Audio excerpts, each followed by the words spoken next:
سلیم ایک کامیاب کاروباری شخص تھا جو ہمیشہ دنیا کی رنگینیاں اور خوشیاں تلاش کرتا رہتا تھا۔ اس کا مقصد زندگی میں صرف مال و دولت اور دنیاوی کامیابیاں حاصل کرنا تھا۔ وہ کبھی اللہ کی رضا کی طرف نہیں مائل ہوتا تھا اور نہ ہی آخرت کی فکر کرتا تھا۔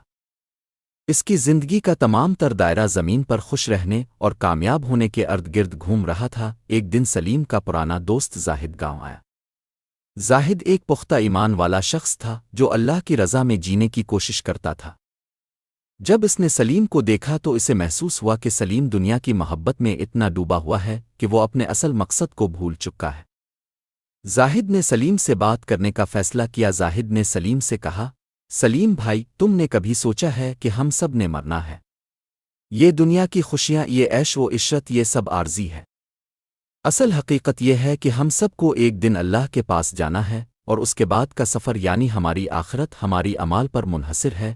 سلیم نے ہنستے ہوئے جواب دیا، زاہد تم یہ کیا باتیں کر رہے ہو؟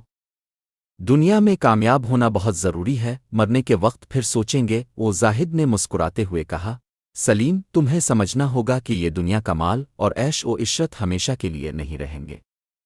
جو ہم اللہ کے راستے پر چل کر حاصل کرتے ہیں وہ ہماری آخرت میں ہمارے ساتھ ہوگا۔ سلیم خاموش ہو گیا اور زاہد کی باتوں پر غور کرنے لگا۔ کچھ دنوں بعد سلیم کو محسوس ہوا کہ زاہد کی باتوں میں سچائی ہے۔ اس نے اللہ کے راستے پر چلنے کا فیصلہ کیا۔ اس نے اپنی زندگی میں تبدیلی لانے کی کوشش کی۔ وہ اب اپنی دولت کا کچھ حصہ غریبوں میں تقسیم کرتا، نماز اور عبادت میں وقت گزارتا اور ہمیشہ اللہ کی رضا کی کوشش کرتا۔ کچھ مہینوں بعد سلیم نے زاہد سے ملاقات کی۔ وہ مسکراتے ہوئے بولا، زاہد تمہاری باتوں نے میری زندگی بدل دی ہے۔ اب مجھے سکون محسوس ہوتا ہے۔